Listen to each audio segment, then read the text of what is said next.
Hey, welcome in. This is the Friday edition of CHGO Bears podcast. My name is Adam Hoge alongside Nicholas Moreano. How we doing today, Nick? Doing pretty well, feeling better. The weather still sucks though, so Yeah, that kind of, on a Friday too, it's like we're getting to the weekend and the weather looks like it just started raining actually. I know. I was loosely planning on actually doing the show outside. Get that kind of like happy hour Mm. Friday vibe going, and then it just started pouring about 30 minutes before the show. So Plans canceled. back in the office. But this is our Friday edition of the CHGO Bears podcast, and I got a lot to talk about today. We'll focus on a couple players as we have all week long, and we'll continue to do throughout the offseason. And there were Bears players hitting dingers yesterday at Wrigley Field, so we'll discuss some of that as well. Follow us on Twitter at Adam Hoge, at Nicholas Moreano. If you're watching live on YouTube, we appreciate you. Welcome in. Thanks for giving us a part of your Friday afternoon. And since you're here, you might as well hit that like button. There's really no reason not to. Make sure you're subscribed and have the notifications going so you know when we go live each day. And I'll warn you ahead of time, next week's schedule will be a little bit all over the place with the Bears mini camp going on. Even more importantly than Bears mini camp, Nick, Cardinals summer camp also starts next week. Oh, So, you talk about two-a-days. Here we go. 2-a-days. when are you guys doing the For me, practices? just for me. I Yeah. mean, the players don't have two-a-days, but I do because we're going to Bears practice and then Cardinal practice. And somewhere in So, there fit in a live show here on CHGO Bears. whew, that's gonna be interesting to see how that all plays out. When are you guys planning on doing your practices at Carmel? In the evening. Yeah. Okay. Yep. So we'll make it work. I'm excited for it. A lot of football next week. And so our shows will be regular Monday at 1 p.m., but we'll still work everything out. So you want to hit that notification button so you're updated. And we'll also tweet out the schedule as well. So make sure you're following us at CHGO_sports and at CHGO_Bears. I actually wanted to start with this home run derby that happened yesterday at Wrigley Field. Yeah, it looked like the Bears were having a lot of fun with it. And it wasn't like Justin Fields stole the headlines there, but Cole Kmet ended up winning that home run derby, and it makes sense. He did play baseball. But I also saw Kahari Blasingame, Yeah. send 1 yard, and Tevin Jenkins. So there were a bunch of guys that were able to get the ball out of the ballpark. Well, let's start with Fields, who really should be in the lineup tonight for the White Sox at second base, in my opinion, or even at shortstop. I mean, shortstop is his position. I just don't want him to get comfortable there because Tim Anderson will eventually come back.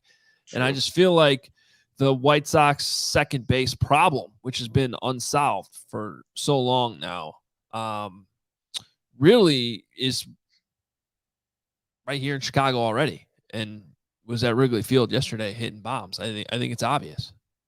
I mean, look, the White Sox need some change, and if you can bring Justin Fields into the equation, why not? Why not do something? Because at this point, Adam, I'm so fed up with everything that the White Sox are about, and as a lot of White Sox, if you watched the post game show yesterday, man, you were in for a treat with Herb, Sean, Jared. Like they put it into perspective exactly how all White Sox fans should be feeling after what happened in yesterday's performance. Yeah, that show yesterday was so good. Sean and Herb do such a great job, and Jared was on yesterday too. There's a short clip I would recommend watching. It's on the CHGO White Sox Twitter account, which I retweeted, so you can find it on mine as well. And just Herb is so good. It's so overdue that Herb is finally in a place where he can do a daily show and unleash his White Sox thoughts, because they come from a passionate but also intelligent baseball mind, and on days like yesterday, that was a phenomenal show, and really, I think, summed up not only like the fans side of it, but like also the baseball side of it. And I gotta be honest, Nick, I've never seen I don't know that I've ever. I was trying to think of like managerial, or even just in general, like sports controversies with the head coach, Mhm. where it was this unanimous against the decision that the coach made, and there was absolutely zero admission that it could possibly be the wrong decision by the coaching question. You know Yeah, what I mean? no, I get that. Although we did just go through the Matt Nagy era, and I do feel like there were some times where things were questioned. But even like that ridiculous Browns game last year, like Nagy did at least come out and be like, yeah, we could, there's some things we could have done better. Yesterday was just like pure arrogance and stubbornness from the manager with not even a sliver of an open mind that what he did was crazy. And like, there isn't a single person out there that agrees with him. That's the thing too. And he like tripled down. Like I listened to the post game press conference, and he's like, did anybody think that was a bad idea?" It's like everybody thought it was a bad idea, He couldn't even believe he was getting questioned on it. Exactly. So it's crazy. It might be because of his status, what he's already accomplished, but he had such confidence in the decision that he made, intentionally walking someone on a 1-2 count and thinking that's exactly what you got to do. When Max Muncy, the next batter hits a 3-run homer, and you see what he says afterwards, it's like, man, you're clueless. You are clueless as to what is going on, and that was just so upsetting. And just again, doubling down, tripling down on the decision makes it so much worse. It's a really it sucks. It sucks because they're not going to do anything about it. And No. you and I both were listening to the same exact thing driving home from our show yesterday, listening to the White Sox game in the car, and the guy who should be managing the White Sox right now. Well, there's two people in my mind that should be managing this team. One does the post-game show, pre and post, on NBC Sports Chicago.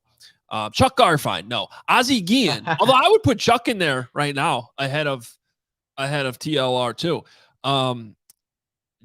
Chuck could do a better job. Absolutely he could. Ozzie, but yesterday on the radio, they had AJ Pierzynski in the booth with Lennon DJ, and like, it's so obvious how much he still Loves the game. Loves the game, loves the White Sox, is a piece of the White Sox. And if you just listen to him for the 2 half innings he was on, and he was actually on for a really long time because it was that really long, like 5th inning or whatever it is, just knows everything. Like, he inside and out. You just gotta go back and listen to it, I guess. It was just, you're just listening to it, and I'm like, this is the guy. How do we get him in there? Can we get him in there? I tweeted by the 7th inning, and that was a mistake by me because we needed him in there by the 6th, not even the 7th. So I would just say it's a 1:08 today. There's still time before the 7:10 start tonight against the Texas Rangers to get AJ Pierzynski in the dugout. Oh, well, I won't be holding my breath, but his personality would just match, I think, so well with this ball club too. But, we can wishful thinking, right? But yeah, I completely agree. I know people are like, where's the Bears talk? We'll get there. We'll get there. We had to get this off our chest though with the White Sox, just how upsetting it was. And, tying it back to baseball, you had a great question, Adam, about who you would take between Justin Fields or Cole Kmet in terms of, being on your team. I know who I'm taking. Well, so Kmet had a legitimate college background of playing baseball and football at Notre Dame. Justin Fields was a very good high school player. Probably could have played beyond that at baseball, at the college level. And he stuck to being a quarterback, which was fine. Cole eventually flipped completely to football after dealing with some injuries. He was more of a pitcher at Notre Dame. But he showed you yesterday he can hit bombs. So what was the final score? So Fields won the... Cole Kmet won the home run derby. Yeah, Kmet won the home run derby with 3. Fields had 2. Blazing Game had 2. But I have to say, to me, the most impressive thing was that Tevin Jenkins put a ball on Waveland. Yeah, That's a yeah, it's football player. I don't care how big he is. That's a football player who put a ball on Waveland. He was the only one to do that. And to bring this back to football, I found that significant because that means his back is doing just fine. someone mentioned that in the comments too. Like, hey, it looks like Tevin Jenkins' back is looking pretty good if he's able to, put the ball all the way out there. So that is encouraging. You will take that. And seeing, your right tackle, right? Your starting right tackle do that is impressive for sure. So you're going to say you would take Fields. Oh no, I'm taking Cole Kmet. Oh, okay. Because I was going to say Cole Kmet too. I mean, look, this is a guy, and someone, Brian on Twitter mentioned that he was the player of the year in baseball and football his senior year. That senior year, he had 12 home runs, 45 hits, also went 10-1 as a pitcher and had over 61 innings pitched. Like, this is a guy in high school is established, obviously played at Notre Dame. You want a versatile athlete who can also catch, a lot of passes in the NFL. Like, I'm taking Cole Kmet. Yeah. I think you got Swag me. though, like I mean, Justin Fields, like anything he does looks cool. Like it doesn't matter. He could be playing chess and he'd make that look cool. Like that's just who he is as a person. I think the Bears missed a huge opportunity yesterday. I know they were trying to make this like an in-house team event. They could have streamed that thing on Facebook Oh, well, or loved it. Twitter. And the world would have just it already went viral enough that Justin Fields hit that home run. But could you imagine if they were like actually showing the whole thing? And I'm sure they'll come out with some videos later. Mm-hmm. My guess is it'll be like one of those 1920 football drive episodes. But man, if Probably. they'd done that live, like, and by the way, our friends in DMVR, the Broncos had a home run derby at Coors Field, and it was open to the media, so that got a ton of coverage. That would have been so cool. I mean, obviously we did our shows, a fun show. Yeah, we had everything in yesterday's show, but being there, kind of at Wrigley, covering everything going on, that would have been, Yeah. insider stuff there. That would have been really cool. But yeah, But I'm not even talking about like from a selfish standpoint. Yes, it would have been great content for us, and the Bears probably want that for them, and that's fine. I just feel like they could have blown that thing out of proportion if they were live streaming a home run derby between Cole Kmet and Justin. Can you imagine Tevin Jenkins going on Waveland live? Oh man, people would have lost it. Oh, They would have lost it. Yeah, I'm just saying. All right. Well, I'll take Cole Kmet in the White Sox lineup tonight too. Really, Tevin, anybody at this point. It's just kind of ridiculous. All right, let's see. What do we got here? We got our friends at PointsBet that we need to tell you about. You may have heard of them, and this show is presented by PointsBet. You should be using that promo code CHGO when you sign up to get 2 risk-free bets up to $2,000. And that's not it, because if you make a $50 more first-time deposit, you'll receive a free CHGO membership. You can still do this. Unlocks all of our web contents. Nick has a story up today on Justin Jones going to the 3 technique and what he can bring the Bears. So that's something you're going to want to read on our website at allchgo.com. And if you're not already a membership, you go to PointsBet, use that code, you get a free CHGO membership. And so it unlocks $2,000 in free bets, a free CHGO membership, a free T-shirt from the CHGO locker, and all you have to do is make a $50 more first-time deposit at PointsBet. Any questions, you can email PointsBet at allchgo.com. Your home for live in-play betting just got even better. PointsBet's new feature is the live NBA same-game parlay. You can build the perfect live NBA same-game parlay only with PointsBet. Get cracking with this tonight, because you can boost those live same game parlays too. Watch live, parlay live, boost live, all with PointsBet. Online signup is available in Illinois. They make it nice and easy for you now. You don't have to go through hoops. Just download the PointsBet app, register your account from start to finish, all from your phone. Once the game starts, don't just bet. Live your bet life with PointsBet. Gambling problem, call 1-800-522-4700. I have to tell you about our next partnership, one of my personal favorites, Owen, which stands for Only What You Need. This brand is a 100% plant-based protein company that gives you high quality and carefully selected ingredients to keep you functioning throughout your entire workday, and especially after an intense workout. In these protein shakes, you get your vegan omega-3s, your green superfoods like broccoli, kale, and spinach, and all these amazing ingredients reinforce what Owen stands for, only what you need. I've been using Owen for the last 2 years. I even got my girlfriend hooked on it. And if you're looking for a recommendation, I still have to go with the Pro Elite Chocolate Shake. Honestly, my favorite one.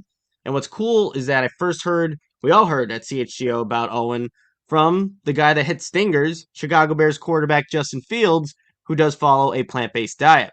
Owen and CHGO have partnered up to give you an awesome offer. When you use the code CHGO20, you get 20% off your first purchase at liveowen.com. Again, that is 20% off with the code CHGO20 at liveowen.com. So join us here at CHGO and Justin Fields and try Owen, only what you need. All right. So we keep this Friday edition of the CHGO Bears podcast going. It is time to look at today's player grade from 2021. Let's roll with it. It is a cornerback, everybody's favorite, Kendall Vildor. I wonder if this grade's actually higher than some people would have expected. But it was 0.93, which just barely gets him in the reserve, below the fringe starter level, but the reserve special team. The problem is, like, I think you can live with Kendall Vildor on your team with a grade like this, but not when you're asking him to be the starter. And that was kind of the problem last year, I think.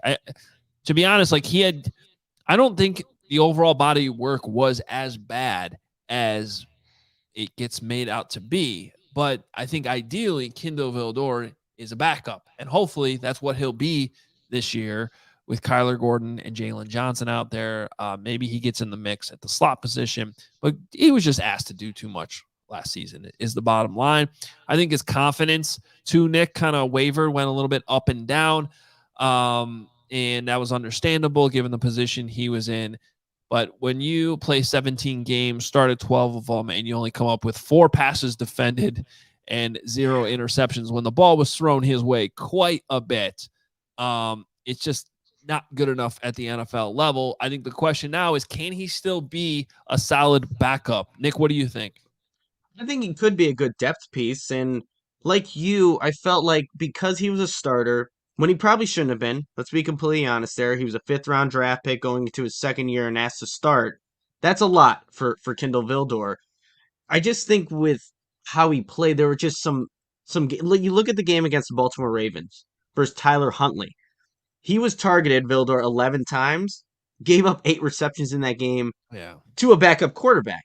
And there were some mismatches in that game where he's one-on-one with Mark Andrews. Mark Andrews won that matchup more times than not. And look, Mark Andrews is a really good tight end, but there was also times in that game where he's late coming onto the field.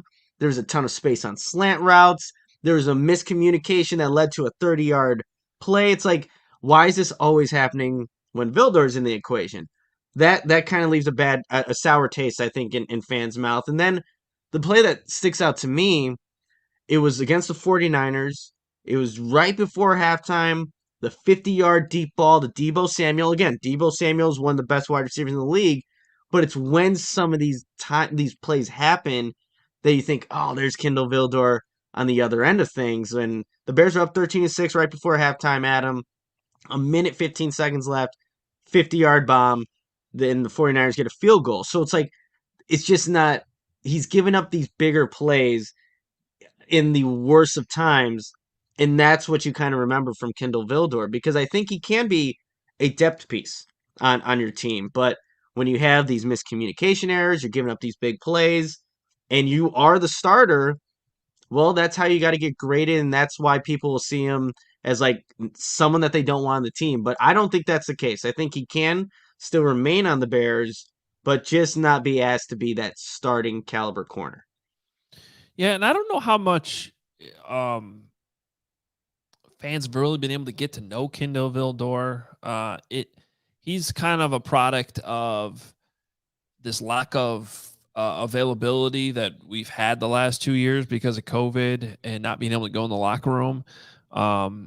He's part of the class that came in the COVID year. So until last season, we never even got to see him, I think, in person, besides on the Zoom screen. And even that, the point is, he's not somebody too, as a 5th-round pick from that class who didn't even really play much till last year. and then he wasn't like he was the one coming in the podium on a weekly basis, like Cole Kmet has been really from that draft class. You know, from what I understand, like he's somebody that is well liked on that team and works hard. And they really wanted to put in if anything, they probably overvalued him a little bit. And of course, the Bears went into last season with a lot of holes because of the cap situation that they were in, and they just really couldn't fill them all. And they were pick a couple positions where they were going to have to roll really young and inexperienced. And unfortunately, one of those was that cornerback spot, and it really hurt them. So I think that they asked a young developing player who, by the way, I think is pretty solid on special teams and can still be a good backup. They threw him in there too soon. Then his confidence took a hit. I still think he can play, but he needs to be put in the right position. He needs to be coached the right way. Perhaps a scheme will help too a little bit more. But I have to say I'm still a little bit worried about the depth at corner, and that's what makes Kendall Vildor still an important piece, because where I see it recently, I think a coach was talking about recently about how you really need to go 6 deep at defensive back. Like that includes the safeties, but you better have 6 essentially starters. And as you see from my grade here on Kendall Vildor, he didn't even grade out as a fringe starter, but yet was asked to pretty much start most of the season.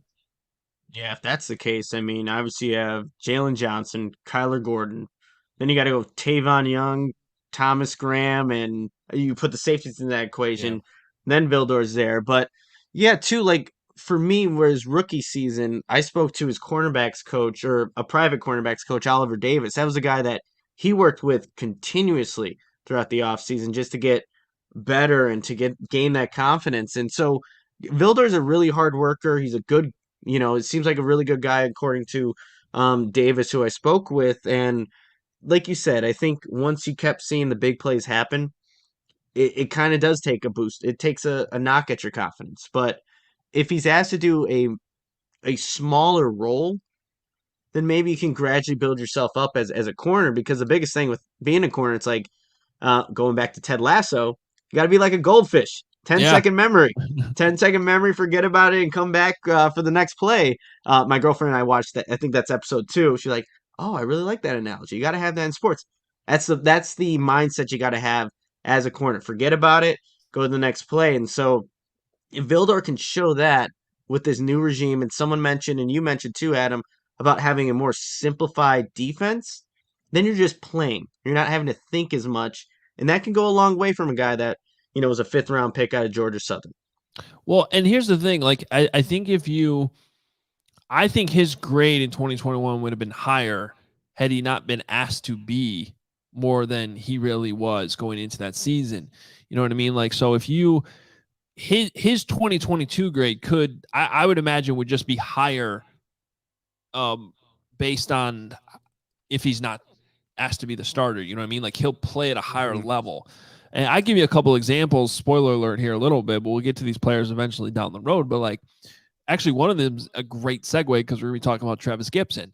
But Trevis Gipson played he graded out as a starter for me last season, but he also wasn't asked to be that go-to guy. So it still leaves a question: does he maintain or even continue to ascend when he's asked to play more in a larger role, which he probably will? Same thing with Khalil Herbert. Khalil Herbert at running back graded out as a starter, didn't grade out anywhere near as high as David Montgomery, but still at a starting level. But if he's asked to play a whole season as a starter, does he maintain that? Those are the things that, as you grade players out, you always need to keep in mind potential, and then you're always kind of juggling that with opportunity. So maybe this is a good segue to go to Trevis Gipson, because Gipson was Will's player profile today. By the way, you need to change that your thing behind you, the whiteboard. It says Adam and Will are leaving me. That's from 2 Fridays ago. Now it should say, will ever come home? And the answer to that is no. So I could just put that on there. Yeah. I lost the eraser. So. Oh, no.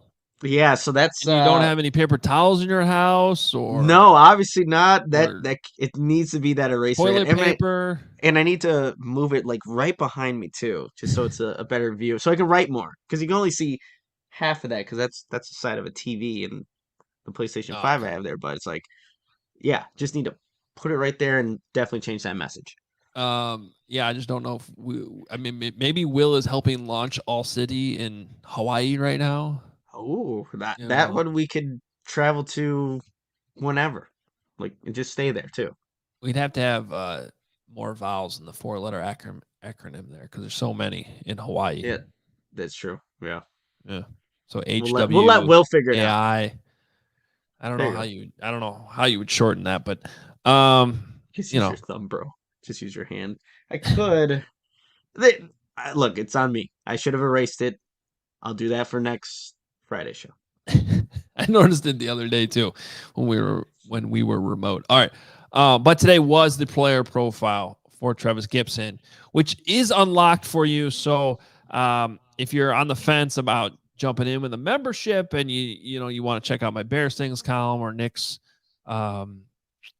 story on Justin Jones, and you're like, I don't know. Well, you can go see Will's player profile, all of these actually, and there's a ton. So many. But Trevis Gipson is today's. It is unlocked for everyone to read. 16 games last season, 9 starts, which may actually, that a lot of that was because Khalil Mack was hurt and out, and Trevis Gipson had to step up, and he really did a good job. A lot of talk about the 7 sacks. He also had 5 forced fumbles. Yeah. Like that's a big deal. So this is a guy where he was delivering impactful plays despite limited reps still. And this is in Will's piece from Pro Football Focus. Gipson's 5 forced fumbles were the second highest total of all edge players in the NFL last season. That's pretty good when you're not really a full-time starter. It also helps when you face the Giants and Mike Glennon, right? I think it was like the very first play on defense, and Yeah. Gipson was able to dislodge the football there. But I really, and we were talking about it, now that he's most likely going to see more reps this season, because he only played 489 there, Adam. That was 46.2% of the defensive snaps. To compare that, Robert Quinn, played 755, so about 71% of the snaps. So probably going to see Trevis Gipson jump up there. Is he capable of that? Just from the sample size that we saw last season, I like what he's bringing to the table in terms of moves to kind of get to the quarterback. Um, he isn't just winning with one kind of move. Like if you see the bend off the edge, like when he got Mike Glennon on his second sack, he has that. You'll see him fight through a block and stay on a direct path to the quarterback. He showed that against the Ravens and Tyler Huntley, against Seattle in the snow. He comes off a stunt, tracks down Russell Wilson, helps bring him down. When he doesn't get the sack, like he has those 2 pass defense. He got the PBU. That's one area where I'd like to see him kind of improve there. But he also has a swim move. Used that on the left tackle, I believe, in week 4 against the Detroit Lions. So he's got a lot to work with. Now give him some more opportunities. Can that production increase for him to be a double-digit sack producer? I think so, Adam. I like what Trevis Gipson is doing, and now he'll have his hand in the dirt, kind of what he was used to when he was at Tulsa. So going back to what he's more comfortable with, doesn't have to think as much in terms of what his responsibilities are. There's a lot of ways you could see Gipson kind of ascending as a player, but obviously we haven't seen it. So that's where the question mark lies. Yeah, and I think I'm not necessarily concerned that he has to change positions again. I do think it's something we got to keep in mind is happening because he was actually more of a 5 technique at Tulsa. It's not like he was a, pure 4-3 hand in the ground defensive end there. They were asking him to play a lot of 5 technique. It's good that he has that experience. So he, it's even more of in the trenches than he'll necessarily have to do this year as a defensive end. But I actually do think this was another example, obviously, of good scouting by the previous regime. Some of those scouts are still here, of course, but to target Trevis Gipson and then to look at him and say, okay. And I remember talking to Ryan Pace about this once. Like, he played well at Tulsa. We don't think he was in the right position, though. Mm-hmm. We're going to, turn him into more of an edge rusher in this defense. It's going to take a while. And it did. It took a season, but then it seemed to be working.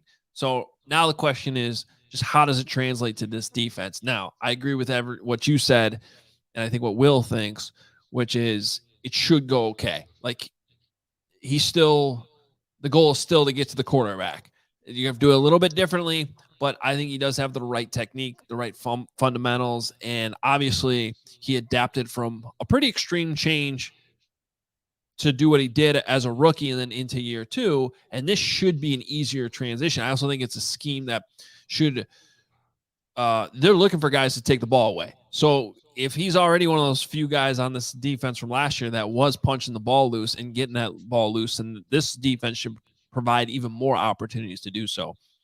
So Will gives stat predictions in these. Yes.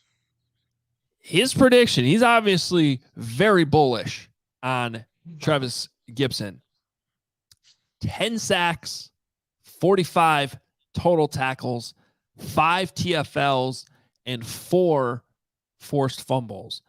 Now, I don't think that those are crazy.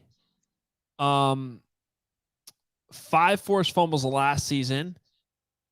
Realistically, probably going to be hard to match that again. But 4, I mean, it's in a range or it's possible because the thing is he should have more snaps overall this year too.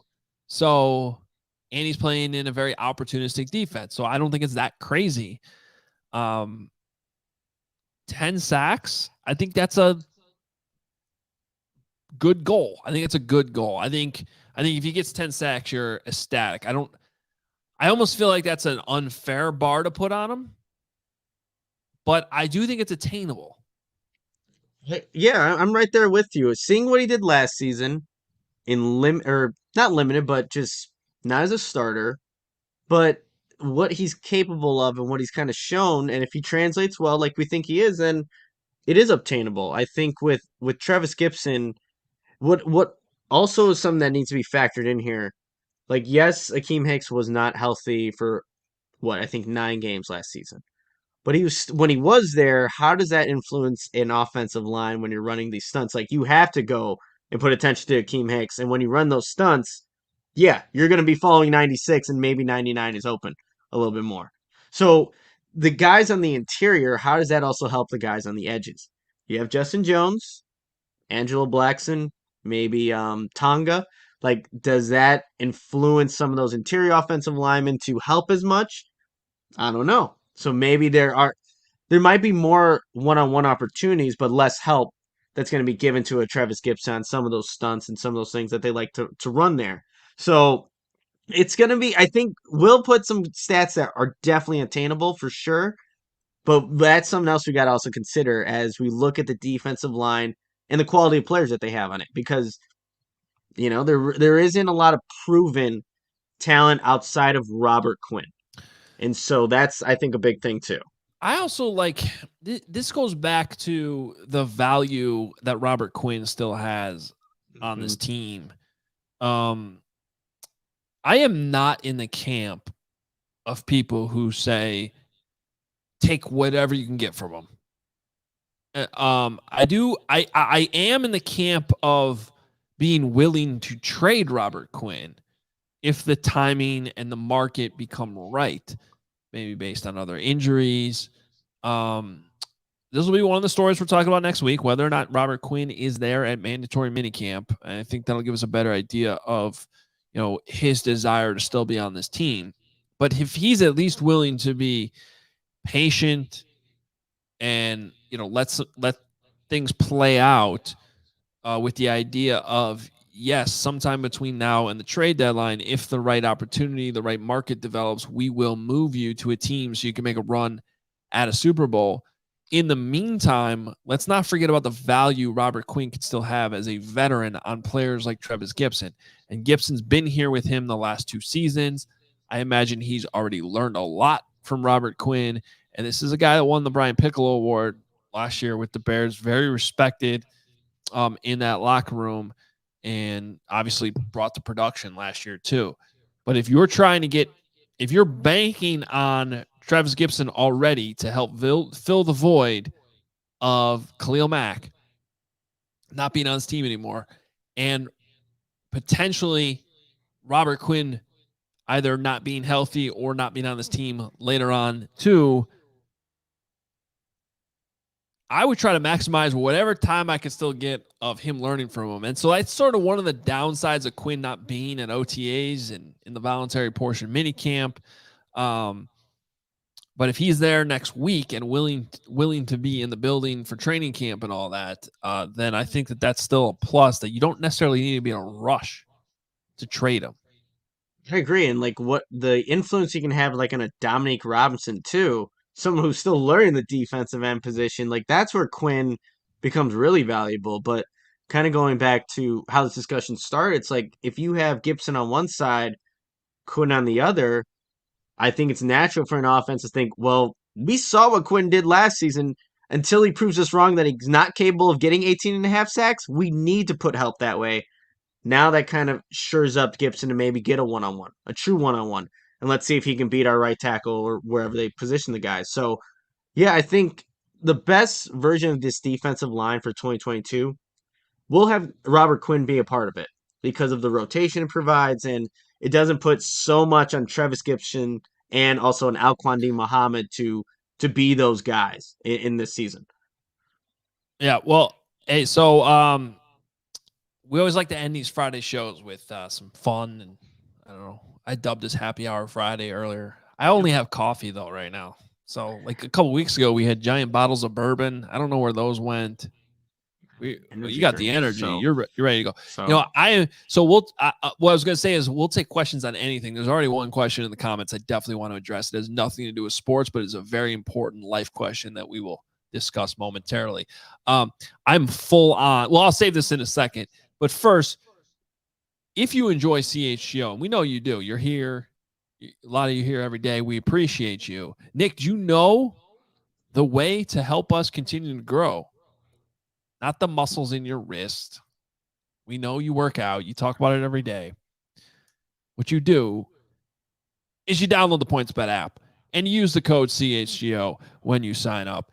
And you're going to get 2 risk-free bets up to $2,000 just for making a $50 more first-time deposit. And you'll get a free CHGO membership, which is worth the price alone and unlocks all of our web content. Maybe yours too. I don't know. But unlocks our web content, and you'll even get a free shirt of your choice from the CHGO locker. Email pointsbet@allchgo.com, and we'll make sure that Will, when he gets back from Hawaii, responds personally to all of those emails. You can just email pointsbet@allchgo.com and ask Will how Maui is. That's true. And ask him if he's ever coming home, because right now we don't know. Online sign-up is available in Illinois. Download the PointsBet app right now. Register your account from start to finish from your phone. You'll be signing up with the fastest sportsbook easier than ever, so you can start living your bet life in seconds. What are you waiting for? Once the game starts, don't just bet. Live your bet life with PointsBet. Gambling problem, call 1-800-522-4700. Let's bring up the comment from Nick, if we can. Who is asked, not Nick Moreano. We have a commenter named Nick in there. He asks, what time on a Friday am I allowed to respond to an email saying, quote, let's circle back on Monday to discuss? I think this is a great question. It's an important question. I'm going to say when this show starts at 1 p.m. on a Friday, you're good to go. Like that. 1 p.m. You're already halfway through your Friday. You got a lot to get, done before the end of the day. You're crunching. You're not sitting at your computer watching the CHGO Bears podcast, right? You're not doing that. By the time this show starts, you could circle back on Monday. That's my ruling on the situation, and it's the only ruling that matters. No, I like that. That's definitely, see, on Fridays too, and if it's not extremely urgent, man, it's all right. It's all right to put your work aside and kind of get into the weekend, decompress after a long week of work. And the CHGO Bears podcast is on live. Like, you have more urgent priorities, I would say. Yeah, I just think that's an important. Any other random questions we can address here before we get out of here too, whether they have to do with the Bears or not. I am full on in baseball dad mode this weekend. Okay. How many?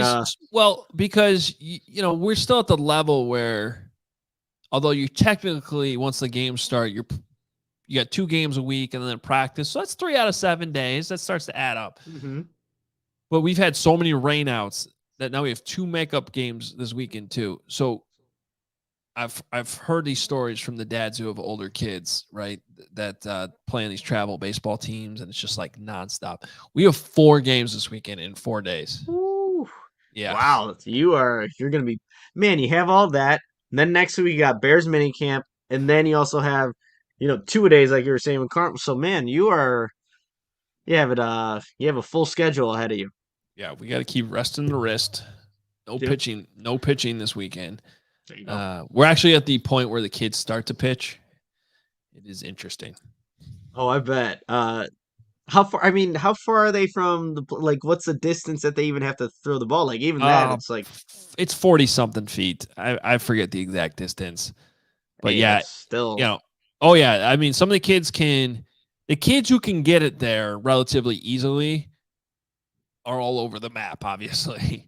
Yeah. And then the ones who maybe can't quite get it there are actually probably more accurate, right? But the ball's bouncing in, and so it's it's fun. A few pitches, and then the coach comes out there and makes sure the kid has the opportunity to hit. And it's, as far as I'm concerned, as long as the kids are all getting better and having fun, that's all that matters. I agree. Yeah. But we're also at that fringe point where you can tell certain coaches and certain not even kids, parents are starting to get a little too serious about it. We're not even keeping score yet, guys. I mean, but they are. I'm like, yeah, but not officially. There's no winners and losers.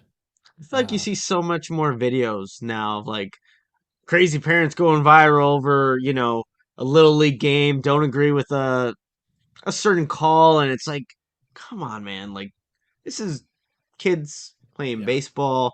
I get it. Some calls are not going to be made in your favor, but let's all calm down here. It's all for the fun of the game. No man asked, why are the nachos so good at kids' games? Yeah, like when you go to those travel tournaments and they got the concessions, like, you're right. I think it's because they just get like most times it's the really good circle tortilla chips. Yep.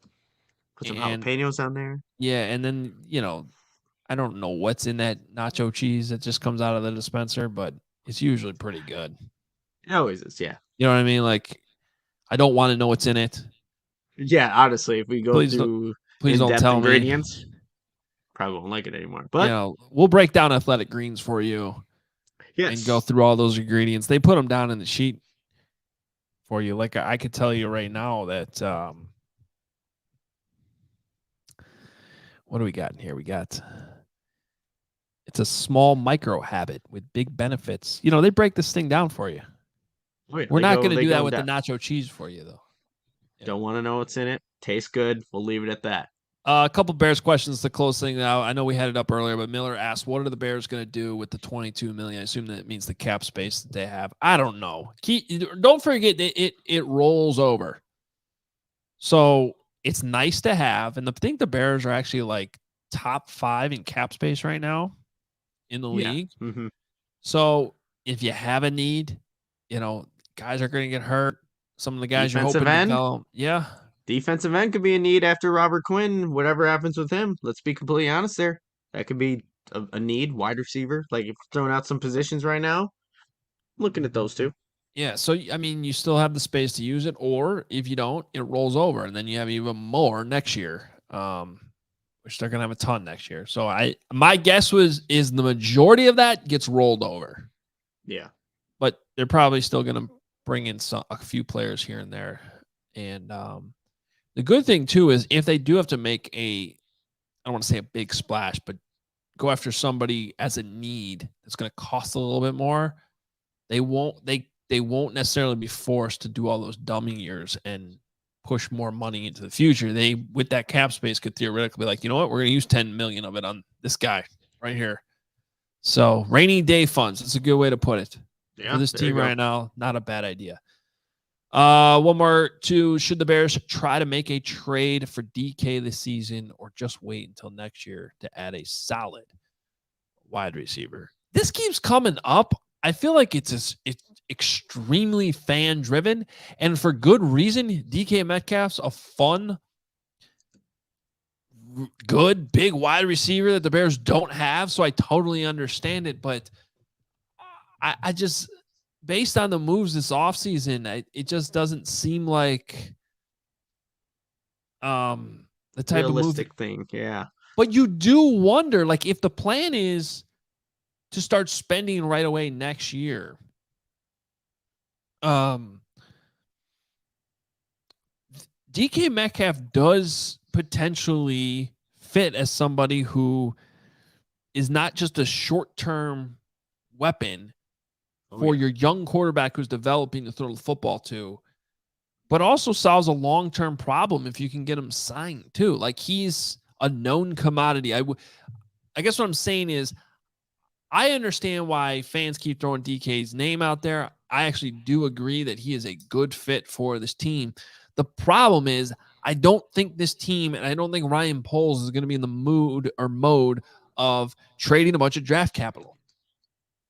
And I think too, and like all the moves that they've made so far, the exact opposite of what they would be doing if they went to go get a DK Metcalf, right? I don't know if you saw this, Adam, but did you see the video of him and what he eats? Like what's a part of his diet? And DK No. Metcalf is ripped and huge and just superhuman. Well, I'll never forget the video of him running down Buda Baker. Oh, that was from behind nuts. after the interception. I mean, Yeah, that was nuts. that shows you just the pure track speed and how good he is. Yeah, and here's what he eats. According to him, he's like, he eats 3 bags of candy, drinks 1 coffee, and only eats 1 full meal per day. That's his diet. Three bags of candy. I think he likes Lifesavers and some other stuff. A cup of coffee, and then 1 full meal. Well, depending on what type of candy it is specifically, does that fall in the keto-friendly candy? I don't care what it is. Anybody else who does that is not going to look like DK Metcalf. Obviously, Well, works but I'm out just saying that that kind of sounds like a keto diet where you're not. Yeah, but it's like you're like really just carb loading like in one big frenzy, and then the rest of the day, you're using your own body to eat away at the fat. I just don't know where the candy. I don't know what kind of candy it is and where that fits into it. Man, I wish I can. You're the one who works out. You should be the one to tell me this. I could actually hop in here, guys. So yes. there is a benefit to eating certain kinds of candy after a workout. Boom. I know gummy bears are one of them, and Lifesavers are similar, kind of chewy texture, might be one of them as well. It causes a glycogen release in your body, which helps in protein synthesis. Whoa. So there's your science for the day here. Steven is officially the smartest person on the show. Have you guys heard of the this is going a completely different direction, but we're talking about candy. The drawbacks of sugar-free gummy bears? Does anybody know? Anybody in the comments? Just okay. Of what just you guys the sugar-free version? Just the sugar-free version. What you guys should do, not now, or maybe now. Sounds go gross. Look up. Nope. Oh, there's some bad. Yeah, I'm not doing it. You should. Just the reviews of people eating a whole bag of sugar-free Haribo gummy bears. What happens to those poor souls that have ventured on that journey? It is something. But what's the point of eating sugar-free candy? I don't know. The whole point of candy is to eat candy.